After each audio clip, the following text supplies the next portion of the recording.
Moi, je suis au laboratoire bordelais de recherche en informatique. Donc, c'est un laboratoire qui est assez grand, donc l'un des plus grands au niveau national. Donc, on est à peu près 350 personnes, dont à peu près 200 enseignants-chercheurs et doctorants.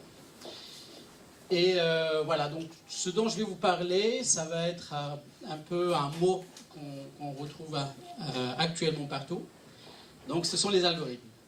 Et l'idée, c'est de voir un petit peu ce que c'est, de voir comment on les utilise. Commencer par des choses relativement simples. Donc on va voir un peu que dans notre vie de tous les jours, on utilise des choses assez simples qu'on peut décrire par des algorithmes. Il faut que les choses soient déterminées ou bien définies dans un ordre bien précis. Donc ça, c'est un exemple d'algorithme assez simple. On peut regarder d'autres types d'algorithmes. Donc vous allez chercher une recette donc sur Internet ou dans un livre, etc., etc. Et donc la recette va vous donner les éléments ou bien les aliments que vous allez mettre dans votre gâteau. Et puis elle va vous expliquer la méthode qu'il faut suivre. Donc on commence par mélanger le sucre avec la levure et la farine. On incorpore les œufs battus, etc., etc. Et puis après, on met tout à cuire à un four à 180 degrés pendant 40 minutes. Donc ça, cette façon de décrire les choses, donc là, vous avez encore une fois un algorithme. Vous avez des ingrédients. Donc les ingrédients, c'est ce que votre algorithme va prendre en entrée en quelque sorte. Et puis après, vous avez une méthode qu'il faut suivre pour arriver à obtenir votre bon gâteau. Dont l'application permet de résoudre un problème énoncé au moyen d'un nombre fini d'opérations. Fini, ça veut dire tout simplement que votre algorithme doit s'arrêter à un moment ou à un autre. Donc je vous ai dit dans la définition des algorithmes qu'il y a, donc une fois qu'on a défini notre problème, il faut trouver une solution. Et puis il faut surtout chercher la solution, donc la meilleure solution. Alors on va regarder la difficulté justement qu'il y a à ce genre de choses. Donc si je prends, il y a, donc les dépôts reçoivent des invités. Ils veulent préparer un plat, donc une entrée, un plat et un dessert. Donc on sait que pour la salade, la préparation prend 25 minutes. Il n'y a pas de cuisson. Le plat principal, c'est des pâtes au poulet, c'est pas très original, mais voilà. Donc, la préparation, ça prend 10 minutes, et puis la cuisson prend 40 minutes. Et puis pour le dessert, on a une préparation de 15 minutes, et une cuisson de 20 minutes. Donc là, on doit réaliser les 3 plats pour les invités. Et donc, la question que l'on se pose, c'est dans quel ordre, madame ou monsieur, doit-elle ou doit-elle préparer les plats? Donc, on peut préparer un plat à la fois, et puis on peut optimiser les choses en voyant que, en fait, pendant qu'un plat est en train de cuire, eh bien, je peux me mettre à préparer un autre plat. Donc, je peux, comme ça, ne pas attendre qu'un plat soit fini pour commencer à préparer un autre. Alors, des questions qui se posent, c'est typiquement combien de temps minimum peut-on utiliser, ou bien combien de temps doit-on avoir pour préparer tous les plats. Alors, vous avez la notion de smart city, donc, ou bien de ville intelligente.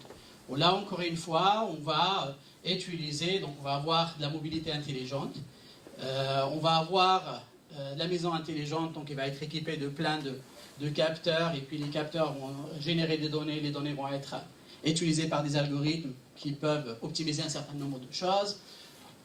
Sur la partie, donc l'économie d'énergie, le travail, etc., etc. Donc l'intelligence telle qu'elle est définie, en fait, on va la retrouver un petit peu partout. Et qui dit tout ça, ça se réalise encore une fois par des algorithmes. Là, on retrouve aussi des choses, maintenant, on parle aussi de IoT ou bien d'Internet des choses, ou Internet of Things. Donc là, l'idée, jusque-là, ou bien on utilise tous Internet. Donc Internet dans la communication, c'est vous prenez deux machines, et puis après, typiquement 2 ordinateurs, ils peuvent communiquer par Internet. Du moins, c'est pour ça qu'il a été développé initialement. Et maintenant, on ne va plus connecter des ordinateurs, mais on va connecter beaucoup plus de choses. Donc si vous regardez ici, bah, vous voyez en fait même votre machine à laver va être connectée sur Internet, elle pourra être commandée à distance, etc., etc. Donc tout cela, encore une fois, c'est encore basé sur des algorithmes.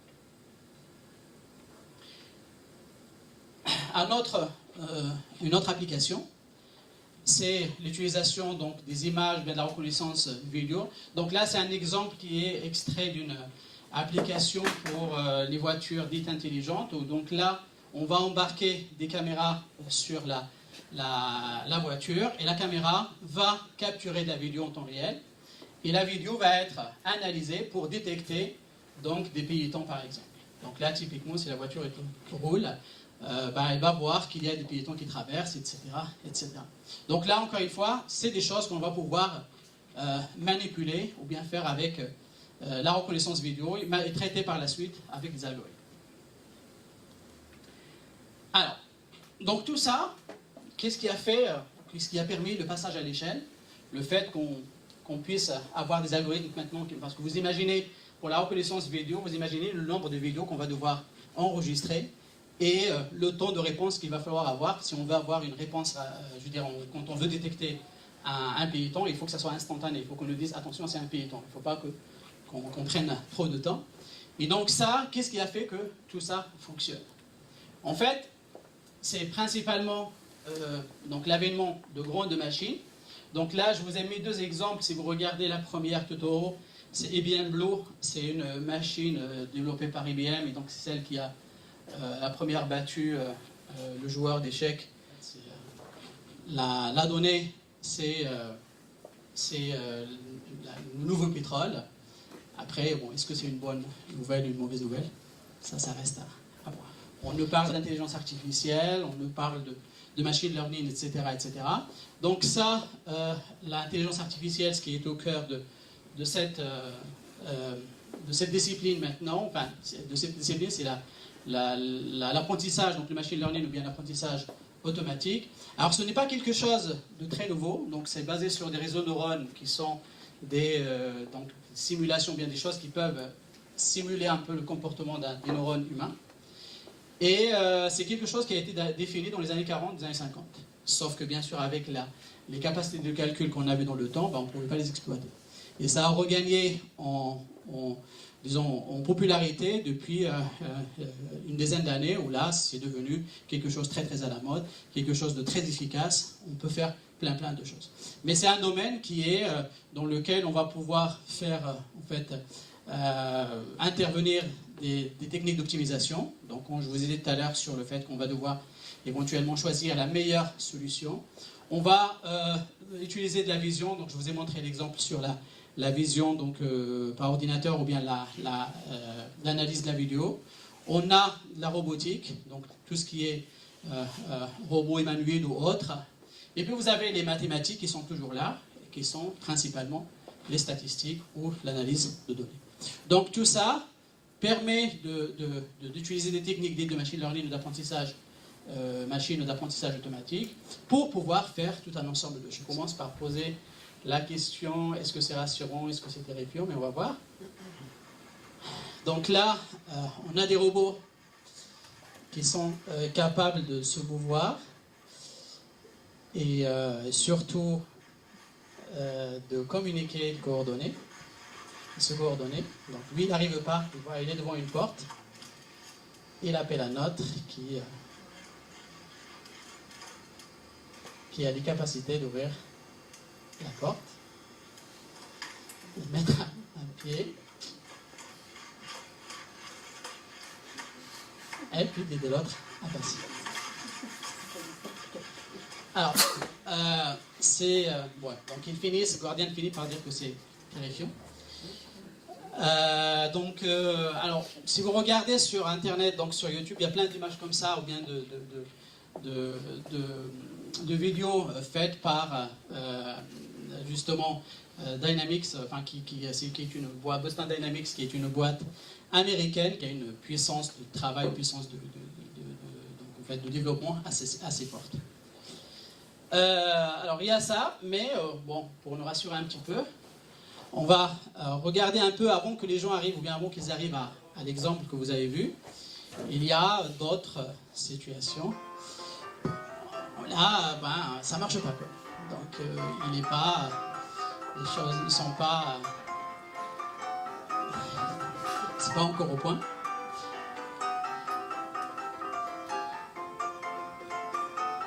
Alors, limite, ça les rend un peu plus sympathiques, entre guillemets.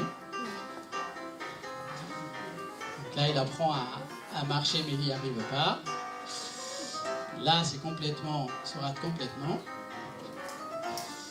Là, une tâche très très facile, mais pas pour lui.